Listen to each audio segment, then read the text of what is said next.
I'm sure you guys have heard of the game called Two Truths and a Lie, or you can do the reverse, 2 lies and a truth, which is what we are actually doing today. And basically we're going to list off 3 kind of facts, and we're gonna have to guess which one is the truth. And we hope you guys enjoy. You ready? Yep. Okay, I'm gonna say A, B, or C, and you guys tell me which one's true. Okay. A. There is a legend that exists where King Arthur did not die, but instead fled to Atlantis, where he was healed and ruled as their king. B.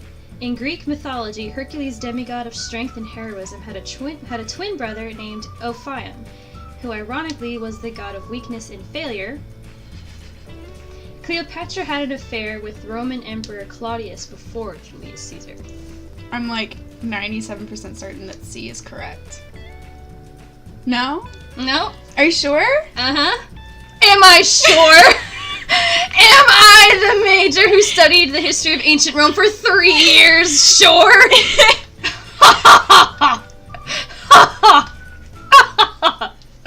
I am sure. I'm gonna say that this B is true. Nope. Seriously? There is an official legend of King Arthur that has been published, okay, that says that he did not die in the Battle of Cumlan, and that he escaped and was healed and became the king of Atlantis. That is a real legend. So, A. Roman Catholics in Bavaria founded a secret society in 1740 called the Order of the Pug. I hope that's true! I really want it to be true!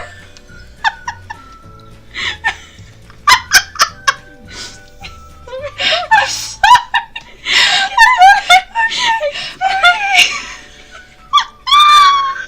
New members had to wear dog collars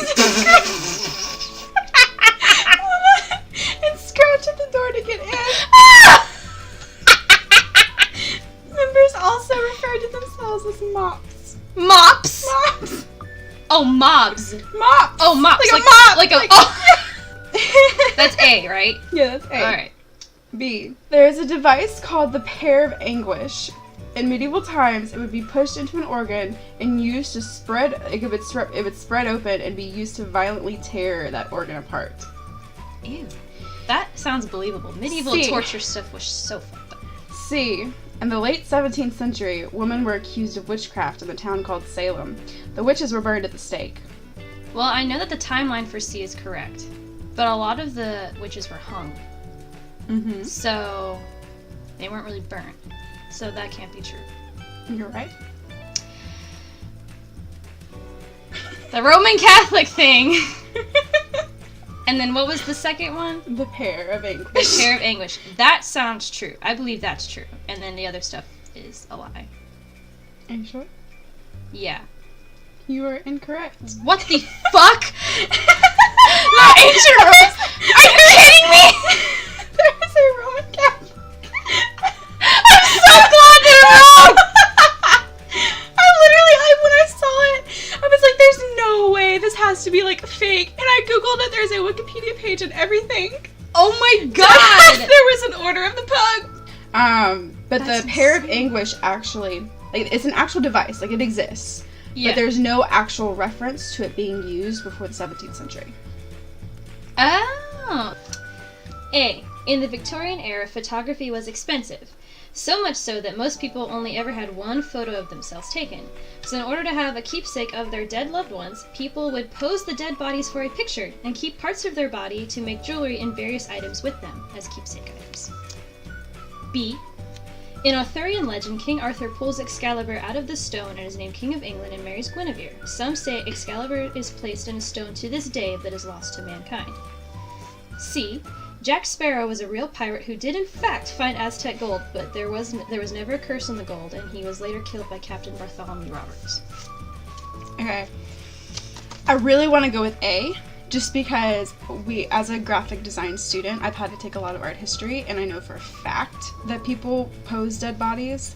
The only thing I'm not sure about is the keepsake of the parts.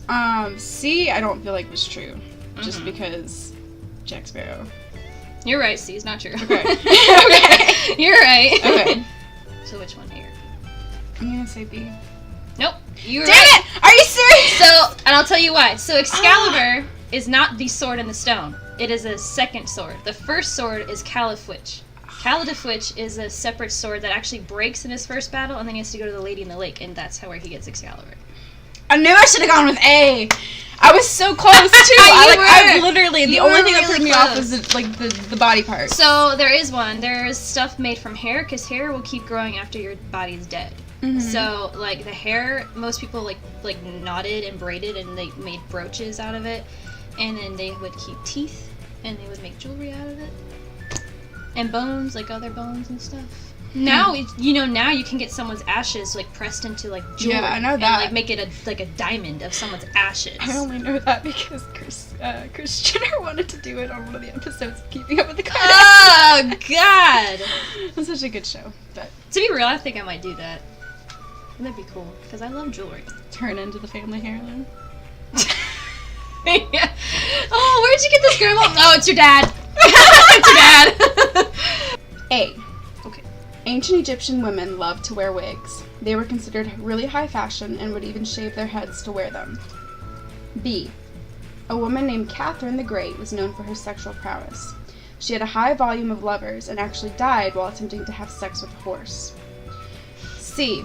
The town of Salem, New Jersey, once held a trial against tomatoes in 1820 because of the widespread belief that they were poisonous. The case ended after Colonel Robert Gibbon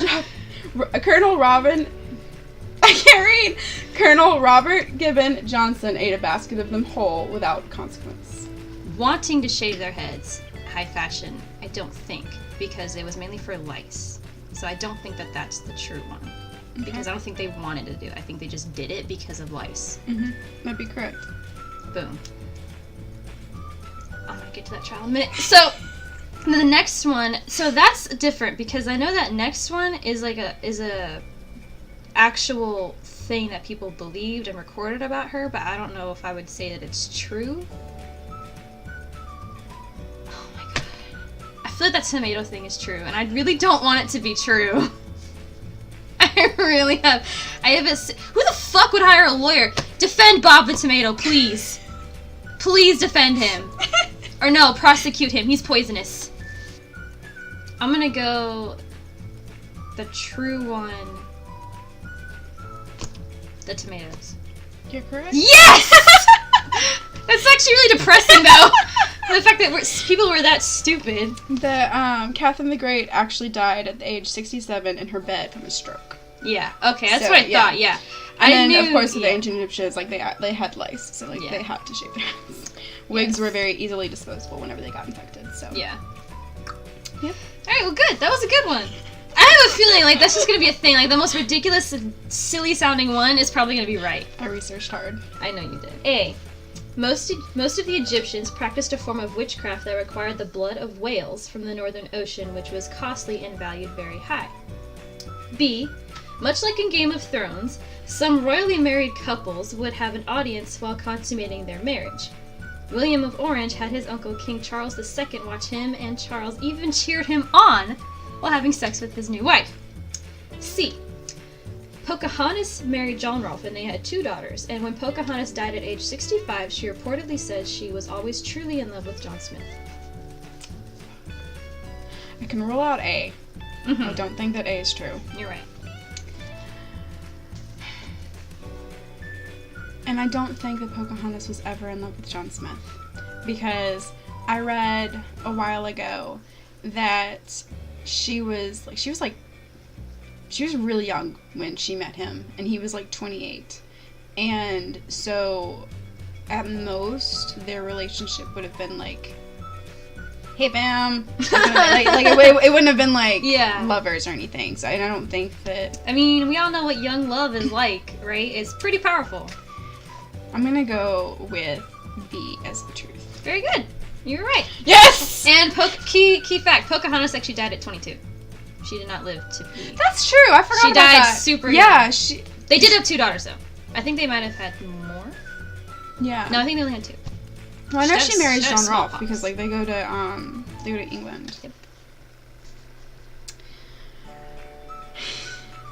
Okay. Okay. You picked it, and if you can't even get it out, I'm worried. A passenger who lived through the traumatic fire and sinking of a ship in 1871 faced his fears and boarded the Titanic in 1912. He sank with the ship. How unfortunate! B. In the 1800s, women would boil cat feces and mix it with honey because they thought it would be an effective form of birth control. That is very believable. That's so believable. And C. Back in medieval times, there was a small group of children known as firebirds. They were accused of practicing witchcraft because one of the children was caught playing with fire, and they didn't get burned. Oh! C is believable too. Okay, I'm gonna go, let's say, one of the lies is the passenger on the Titanic. Is that a lie? No. That's the true one? That's the truth. Oh, okay. Dang! Okay, well, I pulled the other two out of my ass. I'm so proud of myself right now. The Declaration of Independence was written on old Chinese parchment that they repurposed. B. The soldiers who fought in the Battle of Agincourt had dysentery, which caused chronic pooping. I know that. And so in an effort to save time, they chose to fight with no pants on. Just a long tunic. Wait, what civilization was that in? Was that American? Nope. No. Agincourt is Europe. Like France area. Okay. King Tut was killed by an angry servant who had an affair with his mother. I don't think that's true. They don't really know how he was killed, and he died from an infection in the leg. So one of the theories is that he was killed by a hippo because they used to hunt hippopotamus. So I don't think that's true. You're right. C is a lie. Test me with my ancient Egyptian knowledge, bitch. Oh my god. Can you just see a bunch of people with armor and no pants? They're like, it saves time, squat, and then they take a shit, and then they go charge people. That's insane. It would shock the enemy though. Would you want to fight somebody who's not like you? I'd retreat so fast. If I saw some people and then they'd be dripping brown, I'd be like, fuck it, you win! I feel like I'm kind of attached to the pooping story now, so I'm just gonna go with B. That's right. Ah, yes! Are you serious? I'm dead serious. And these long tunics, and they the breastplate was longer armor, and then they would just go. Yeah. Yeah. So I can't believe that the enemy tried to fight them.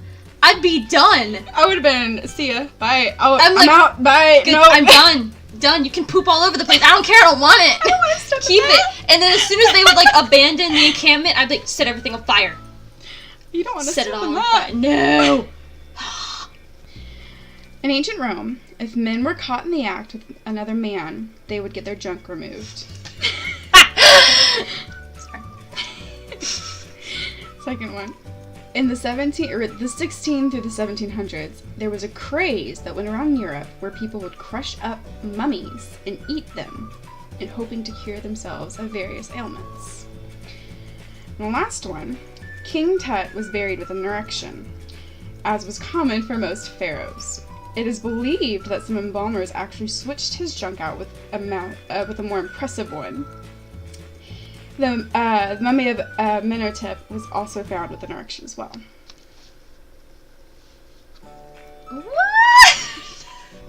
When rigor mortis sets in, everything goes stiff, and you sit up and stuff. So maybe maybe that happens. I don't know.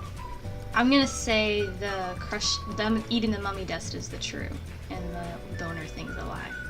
You are correct. Hallelujah. So let me explain. Oh. The boner thing actually is true, but King Tut was the only pharaoh, or the only mummy that's been found so far with a boner. They don't know why. How can they tell that?